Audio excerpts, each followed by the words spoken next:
welcome back. Welcome back to the HGC. We are currently set up here with Fnatic being up 2-0 over Team Expert. Expert been doing pretty well, had some great early games, especially on 2-minute Spider Queen. Good mid game on BOE, but Fnatic, being Fnatic, knows how to end a series, and they have won twice here now, as they are looking for a third win.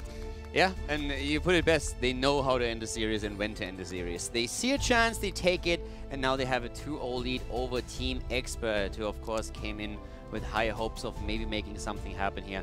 But let's face it, Fnatic has been playing excellent Heroes of the Storm ever since the mid-season brawl. The only team that currently seems to be able to push them to the limit is Dignitas. And yeah, it's rough, but Dignitas is back in full force. They lost the series to Fnatic, but if those two collide again at the HGC finals, that would definitely make for an interesting match. Dignitas, the Kryptonite. All right, guys, let's go to battleground number 3 here between our two teams. Interesting that we still say the Kryptonite of Fnatic, and I think it's one of the teams, it's probably the team that Fnatic respects the most, but if you think about it, the last 4 times that they faced off against each other, Dignitas lost every time. Actually, I think ever since... No, don't quote me, but wasn't it ever since DreamHack Valencia that Dignitas has not won against them anymore? No, the Katowice was the last time. Kryptonite doesn't equal you have to get the victory. Kryptonite makes you sweat. Like, Superman always wins, but he still sweats over at Kryptonite. Like, it stresses him out. Isn't it the counter? It's the counter, but Superman still prevails, and right now Fnatic is still Superman. Superman. Yeah, but he prevails because if he dies, then the story would be over and they don't make money anymore. But overall, just with Kryptonite, you just kill the guy. Why are you so literal about anything? This is like a close metaphor. Like, it's close enough to be like, oh, I get it, I understand. But no, you're like, no, here's why it's completely wrong, and here's why the writer's right. But it is wrong! Wins. All right, man, whatever, dude. Doesn't it? Hey, he himself says it's a counter. That's how Superman works. All right. I mean, I have to be honest, I'm not really sold on the whole Superman franchise anyways. I think Batman... But that's a different story. Batman, yeah, that's a different story. Batman is a lot more fun. Okay, in the Cursed Hollow we go. People at home that don't have Caldor's brain, they get it. And so we'll go ahead and agree to disagree. Team Expert. I'm just German. You have to deal with that. It's all about efficiency. I know, man. I know. I know. Team Expert. Yeah, you do. ETC. Then again, you have your weird singing, okay? So it's not like it's only me. I don't have weird singing. We walked just now back through the backstage area, and like he starts his random, what was it, Taylor Swift this time? I don't know. And Dred immediately starts laughing, and it's just like sitting there. That's Gwen Stefani, ain't no hollaback girl. It's both a statement and a song. It's good. You should listen to it. I know the song. It's an amazing song. You're such a girl. Let's go. All ETC right. is banned, and Medivh is banned as well. What are your thoughts on that, Tim? Drop the knowledge on me. Come on. Well, ETC is a up and rising character currently in the matches. He brings a lot of CC, a lot of control, a lot of protein to the matches, and typically facing off against that can be quite the pain. So Team Expert walks up, they ban out the ETC because they also want to possibly move into a global play. A lot of those global plays can be Abathur, it can be Falstad, it can be Dahaka. Today, they decide to go with the Abathur, which is great on Cursed Hollow. You get map pressure, soak potential, also a great post-tend. Expert still reacting with some protein here themselves. They get the worm, so now all that we need on the other side is the bird. So, yeah, jokes aside, Fnatic banning out Medivh against Expert is never really a bad ban. Yeah. ADR is pretty good on that hero. Pretty much what you're going to see against Expert a lot of time is usually a Medivh ban or a plan to try to deal with the Medivh. Now, we've been seeing that less and less because it never seems to work out, so people are just going with the latter of the strategies, banning out Medivh. Yeah, normally it's just like, all right, let's try something else today. That was a bad idea.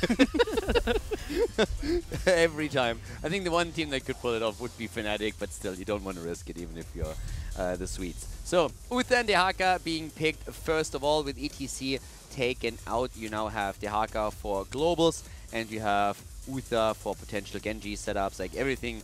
He's just fantastic. He pairs extremely well, again, with most heroes, and he's also very, very good against most melee assassins, for example. Illidan has a rough time against him, and he moves in, and so does Genji. A lot of control on those melees that will be coming in. Team Expert now deciding on their second and third pickup. Want to be able to grab someone that can do a couple of things. First off, you want to be able to control those giants around the 2-minute mark, so Rhaegar becomes a good choice. Want to be able to pick up your support, and then also however you want to set up your solo lanes. Typically, you're looking for at least a little bit of decent wave clear, something that allows for you to be stronger compared to what you are without that 1 to 9 that Abathur is a little bit on the weaker side with. If we had a Destiny 2 character in the game, who should it be? I think I've only played the Wizard, the Hunter, and I haven't touched the Titan yet. I would go with the Wizard. Whatever he's called, it's not the Wizard, it's no, the evil version of Wizard. I don't want Wizards. We're going with the Titan here. You want to go with the Titan? I haven't even touched the Titan, but he seems pretty strong. He seems good. I wouldn't mind it. Okay.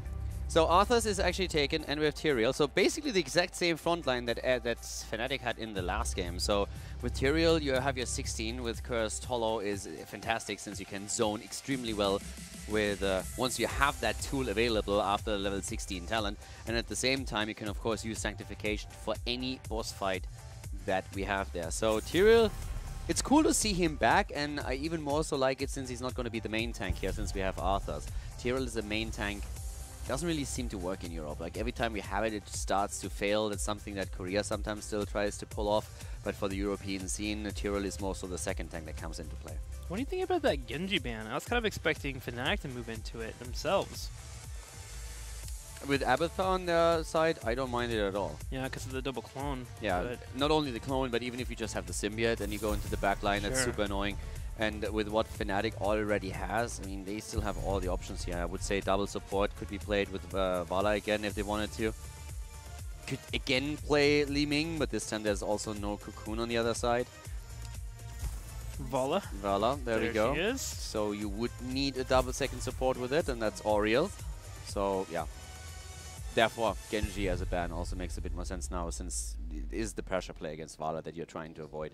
And for the front line, they still have the opportunity to go into Johanna. I was thinking for a second if they might play Diablo, since Dries really likes to play him, but the map is not really... I mean, the map is still good for him, but I don't think they would choose Diablo here. More so on Inferno Shrines, Tomb of the Spider Queen.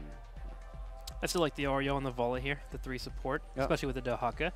Typically on this battleground, you are going to get somewhat of a lane phase because of the distance between lanes, so you can be sure that you'll at least be able to bully someone out, especially with Abathar being up. You can really just apply pressure consistently. If Vala starts to get the edge there, Oriel takes that edge and just runs with it. So you're going to see some turrets being killed, especially here in the early game. I want to see Jojo, to be honest. I want to see Johanna here. She has some self-sustains, so that means the 2 healer can really focus on Vala. First of all, you can walk out of the Howling Blast, and that's our support. So we actually see Karazim with Abathar. Pure dive. Yeah, Karazim is actually pretty cool with Abathar because you are usually able to chase down targets pretty successfully. And if you also have Abathar then as a head on Karazim, you have the damage output that you need to just chase them down and take them out. Will they get to 16 in a solid state though? Ooh! What up, Shin? That's their Sky Temple build. Yeah. That's their Sky Temple draft that they are playing right now. So I guess we have to put that into perspective here real quickly. In case you haven't watched the mid-season brawl, this Chen setup that we're currently seeing from Fnatic was played by them for the first time in the winner bracket final of Sky Temple and of the mid-season brawl on Sky Temple. And ever since then, a lot of teams have tried to copy it, but it was a Sky Temple only strategy.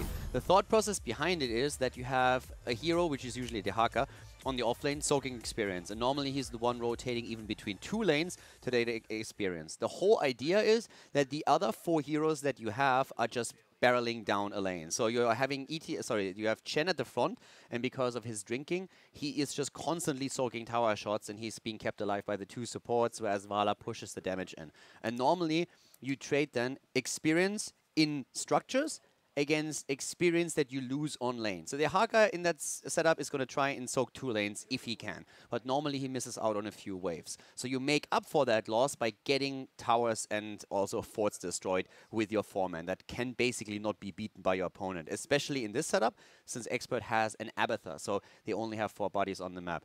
Normally what happens is, or what happened on Sky Temple, is that you try to get a super early lead. You get an early level 10, and with that 10, you try and take a boss. And that you try to get immediately to victory. So Fnatic usually tries to end the game shortly after level 10, because they have the level 10, they take the boss, and they push it in. That has been a Sky Temple exclusive so far, but there are 2 bosses on the map, and I think the idea can be very much the same. Get an early lead, take a boss, and completely snowball it. Let's see if they can pull that off here. It's time to move into Cursed Hollow and see if the old draft here from Fnatic that we show at the MSB is good enough to be Expert and earn a 3-0.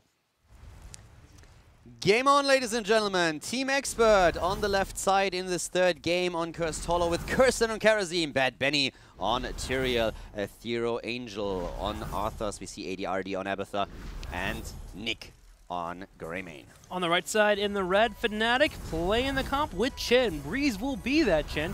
Quatnick's playing Vola, Wubby playing Dahaka, Schwimpy playing Oriel, and Smexy will be your Uther player. Now, I am curious to see what Vola will be moving into.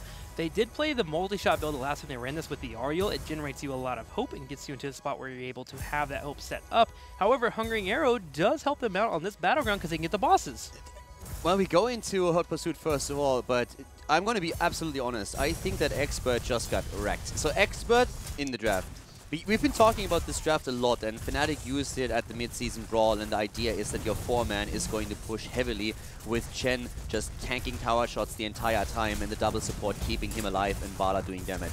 I love Team Expert's reaction. They know they cannot face this straight up, so they're just trying to outpush in the mid lane, and they attempt to get extra soak through Abathur at the top of the map. But if you look at the draft right now, the one thing that Expert doesn't have, Expert has two problems with this. A, they have an Abathur, so they can't face this head-on. That's their first problem. They need to wait until level 10 until they have the ultimate evolution. And their second problem is that they don't have stuns for Chen. So facing this head up is nearly impossible. And instead, Expert simply says, hey, if they are pushing, let's just outpush them. We have Greymane. It's the only thing we can do. We have Greymane and Karazim. We need to somehow outpush them here. This is our only chance, because if we just play Fnatic's game, then they are going to destroy us with this. Can Fnatic catch Expert as they try to escape? Smexy's coming around the side. Will have a stun available. He wants to get Greymane. Karazim should be able to dash out, and Expert is able to walk away. Wubby comes in, though, with the drag. They find a Thorough, and they will take him out. Yeah, he's down.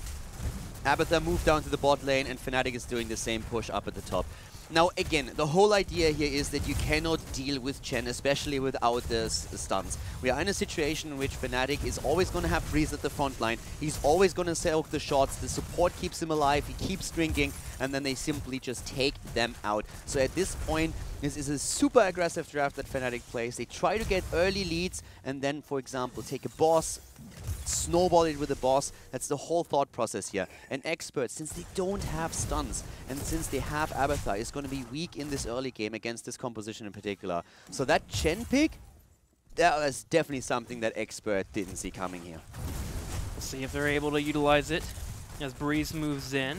Bad Benny is on the backside trying to harass that Vola. One of the best ways you can slow this down if you don't have the CC to handle the Chen is to at least get the Vola away from the fight. Fnatic does pull back for the moment, but Dahaka runs to the bottom and is already clearing up those minion waves, working on the double soak. And Team Expert, for a solid amount of time here, has actually delayed this push. They delayed it a little bit, but to be honest, this is still going to get even worse for them, especially after level 7 for Chen now kicks in as well. So you can already tell the pressure up at the top. But Schwimpy is the one that is actually in most trouble here. Was a bit too far out, and Wubby was late on the move. So they still get Karazim taken out, but that fight still continues. And with Wubby arriving late, the loss of Oriel is a huge problem. But Nick still falls. Smexy is alive, and Thero is going to die as well. He trades against Uther, though. Well done by him. And we still have a 3 versus 3 kills, but Bad Benny might also die if Breeze gets another jump. But the shield is there, and Breeze just simply takes tower shots again. And remember, Chen was changed to where he gets a little bit more shields on his drinking here, so he should be able to handle this. Can he jump out? No, he just sits there and drinks and dies. Breeze, what? I mean, he couldn't move out, to be honest. There was a wall they could jump to. Yeah, but he didn't have the cooldown. He just jumped over it. The thing is, he just hit 7, and because of what I said earlier, 7 is a big talent for Chen here, since he has Boulder Flavor, which instantly gives you the shield. If he would have had the talent already in that situation, he would actually probably live. So right now, it's still Fnatic taking a lead in experience, and again, it's not only about experience. You trade, you gain structures so much faster than with any other comp, and that's a pretty big deal for them right now. Schwimpy needs to be careful because he nearly walked into that bush, and as we all learned in the Dahaka video that Tim and I put out, don't face check bushes. So he moves back just in time to not fall victim to the gank here. But Dahaka is still soaking the bot lane, and we are having Fnatic still up here at the top. But I have to give some credit to Expert. They're holding on. They are actually holding on. It is still a dangerous comp. Still, they don't have a stun. It is a problem. But overall, Expert is holding on to that game as much as they can. Their decision-making is very solid. Holding on. Howling Blast connects on the side here. Breeze keeping up on that front line, just bullying his way forward with Wubby helping out. There is a drag up and available. Can Wubby connect it on top of the Kerosene? He hits Curson, and Curson gets cleaned up. I really still believe that Expert doesn't really stand a chance there. For me, this is more or less a draft from what we're seeing right now. I love the way that they're playing this. I think if anyone, with the way that they've been playing it so far, they have a chance to somehow find an opening here. But Fnatic's draft is great, and there is just no way for them, I feel, to deal with Chen in the long run.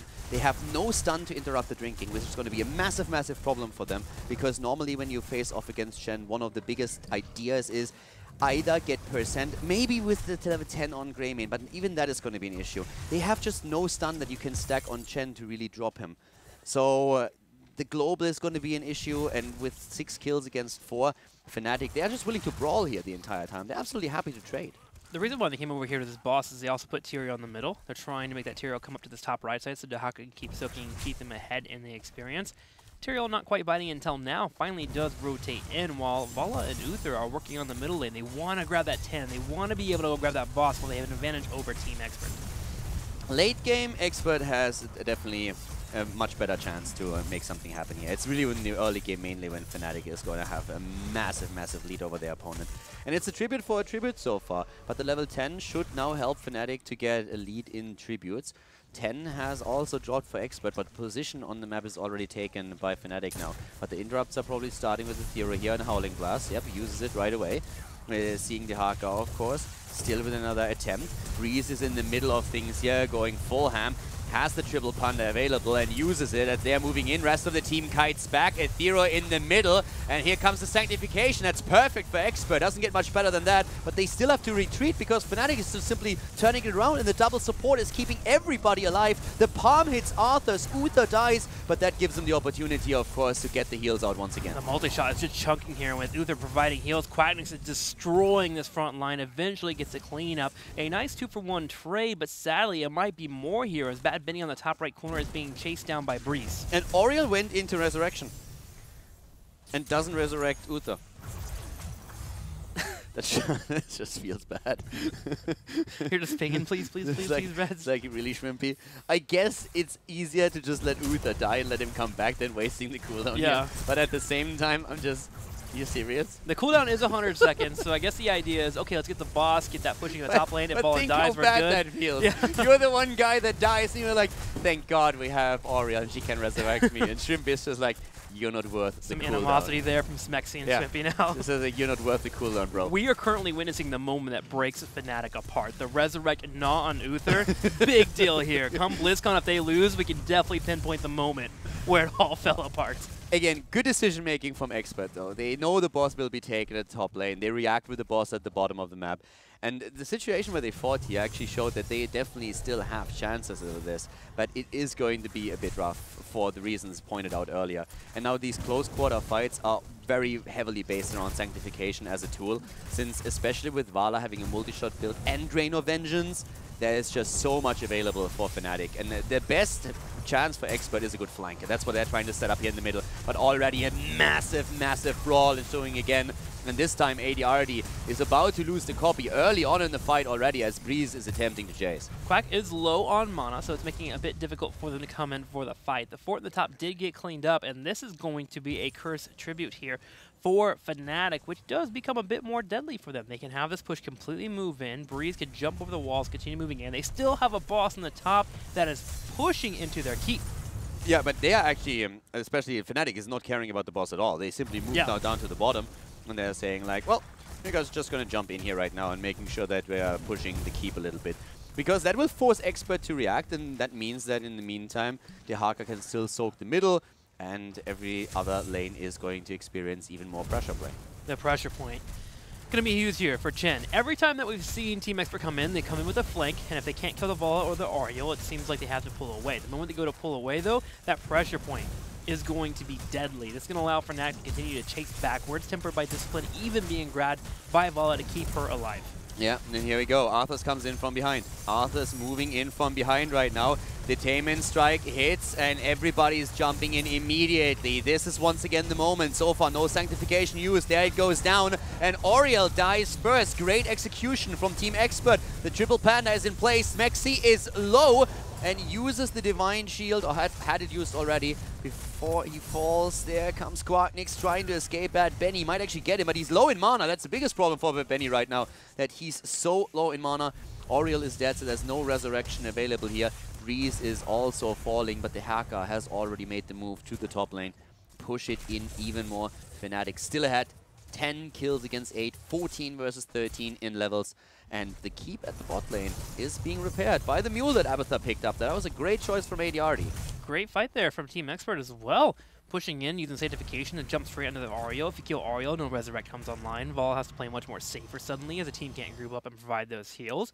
And Fnatic are held back for a little bit here as they wait for their teammates to respawn. Yeah, Fnatic is definitely having quite a bit of fun with the brawling, I would say. But it is starting to become a bit more tricky for them. It's all about playing around Sanctification and making sure that these flanks that you've been pointing out earlier don't kill Oriel. If they can keep Oriel alive and she gets a Resurrect in, then it's all good in these fights. But so far, they haven't really gotten any value out of the ability, because the first one wasn't used since the cooldown was too low, and the second one never had a chance of going off since Oriel was the first target in the fight itself.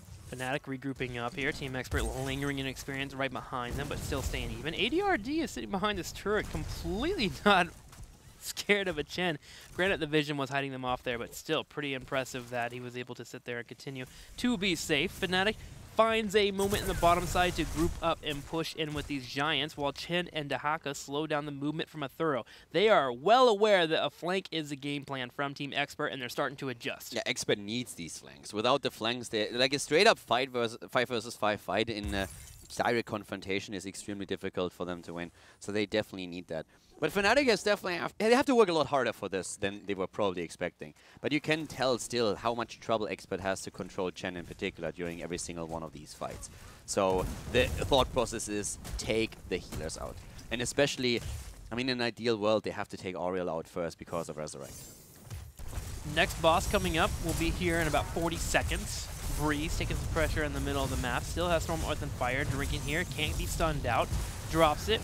Goes around for the engage. Not meaning to do too much here, but still losing out on that Storm, Earth, and Fire could hurt in the next team fight. They have also the global still. Abathur, of course, can to an extent mitigate it. But the Hawkeye is just a better pusher, so that's something they are going to use. Fnatic gives up the tribute. It's the second one for Team Expert. They take the camp and they will wait for level 16 before they are going to make any plays here. Tempered by Discipline for Vala as the talent, by the way, on level 13, so you can always argue that it might have been smarter for them to maybe go even into Gloom. Expert wants to fight here. Again, Sanctification around boss fights and Holy Ground is fantastic. They don't have 16 yet, so Holy Ground isn't a problem at this point for Fnatic, but Sanctification sure is. They find a Thorough coming in for the flank. They turn around and they try to blow him up. Will they get the kill? They're working on it. Army of the Dead will be used, but they get the final blow there as Quack moves in for the fight. Bad Benny may have to go for a Hail Mary attempt at the Sanctification, decides not to do it. Was so close to the palm. He just jumped in as Arthas blew up. He wanted to use the palm and save him, but he couldn't. Now the boss is taken. Fnatic can even go for a double boss play if they want it, but they want the keep first. So they move through the top now. 16 not chosen for Oriel just yet. Probably going to see some auto attack damage here. We're seeing at the same time with Frost Shot now all that value. Benediction as well. You have the double stun, the double heal if you need it. We have Frost Shot. This is fantastic for Fnatic here. 16 is finally there for Team Expert 2. That gives them a lot of good tools. With Greymane, for example, heading straight into the percentage damage with Executioner. We have the Way of 100 Fists and finally Holy Ground, but I don't think that it's going to be enough to save the keep up at the top lane. ADRD will pull up Karazim as the Ultimate Evolution clone, bringing in some heals, but also they can dive that backline Ariel. They know they have to kill Ariel. Divine Shield will be used on her. Sanctification also being utilized. Arthur's still chasing forward, so is Karazim. Shrimpy finally does a fall, so they find a way to take her out, but Breeze in the front continues to keep healing. Yeah, and they're going in, but I love how Expert identified him as the target. Vala is now down as well. Uther dies. Breeze once again going into the triple panda as we have the keep finally destroyed. But it's I mean, the Haga takes in the meantime the tribute, and that was important because it would have been a curse. But I absolutely love how Expert has... Expert was the first team that played Resurrection on Oriel in their own comps on the European server in HGC matches. And they are looking at this and they're saying the first hero that we have to kill is Oriel, period. And they are jumping on her hard every single chance they get. And this time, we saw a Divine Shield, but it was maybe even a bit early, and once that was over, they simply focused on her again, and Oriel then finally falls, and Expert opens up opportunities with this. They're winning the team fights, and they actually return. They take a keep down, so Team Expert, again, they're impressing here. I love this. Get the middle lane pushing, so they're in a good spot in that regard. There is a boss in the bottom left that they could move into. Fnatic thinking about heading over there, but with a tribute spawning in the top left corner, suddenly Team Expert is in a spot where they can make a play for either of them, and I wouldn't mind them moving in for a boss. They're already down here. They're set up. If Fnatic comes down, it could be an issue. And the problem is just simply that the Haga can, of course, claim the tribute. And the Fnatic is now visible thanks to the watchtower at the bot lane, but the tribute is channeled. That's the second one. And now the Haga can move down. Copy has already been used. Again, they're moving in. They go for Shrimpy. Divine Shield is in. They want Oriel. And Shrimpy is on the run. But again, he's about to fall, but he gets the heal through. And that's a double kill on Arthas and Karazim. They want Shrimpy, but the Detainment Strike pushes everyone away. And with now 3 heroes already dead, Greymane has fallen. There's just no hope for Team Expert anymore. Their hail was in killing Shrimpy, taking Oriel down. And that didn't work. This time it didn't work, and that's the team fight they lose. Shrimpy had to be breathing heavy during that entire time. I know I was. Him just barely living there. The Divine Shield helpful for sure. Fnatic now grouping up ahead of the top lane. There is 20 seconds before Karazim, Arthas is leaving on the field, and a Greymane. Fnatic wanting to end the game right here, right now, and they're looking like they might be able to. Bad Bang and do his best to delay on the side here, putting damage on Volas, try and make her attack him instead of the core, but Quacknix knows better. He's going straight for the core, burning it down. 5 seconds before we have Arthas and Karazim on the field. The core continues to fall below 20%, and this is going to be it. Fnatic grabs a 3-0 over Team Expert. GG, Fnatic with a win, a 3-0 victory, a hard-fought one again, and once more, I love how Expert has played the series. Yes, they lose without taking a map, but still, they had a good showing here, and that with that last comp from the get-go, they made good decisions. I loved how they pushed at the start of the game, how they made sure that they didn't try and defend. They just said, we can push nearly harder than you because we have Karazim, we have Greymane, we have so many heroes. So they trade forts in the fights later on. They always focus Oriel, and they win 2 team fights because of it. Even with them having not a single tool against Chen, they're in a situation where they can just simply go for Oriel, they take her, they win team fights, they trade keep for keep. It was very well played by them. Fnatic too strong, but still, Expert shows why they're constantly improving and why every single team in the European scene that you talk to respects them so much. Yeah, Expert really showing that even with them being in a composition that had no crowd control, they just didn't worry about the chin and try to go for those flanks. Gotta love how they tried to pull that off. Sadly, just not working out overall. I like their drafts overall. I mean, looking at game 2 and game number 1, they really came out, put up some pressure against their opponent. The BOE map was a great one too. Just had a moment where Fnatic got the kill a couple times and went for the kill, and that seems to be the difference right now between Expert and any other team versus Fnatic. It's just that getting that final kill towards the end of the game has been huge. Now let's go over to Quacknix, who is currently here for Fnatic. Quacknix, how's it going, man? It's going pretty well. I mean, obviously we were already done yesterday, so it feels amazing to have qualified as first seed for BlizzCon.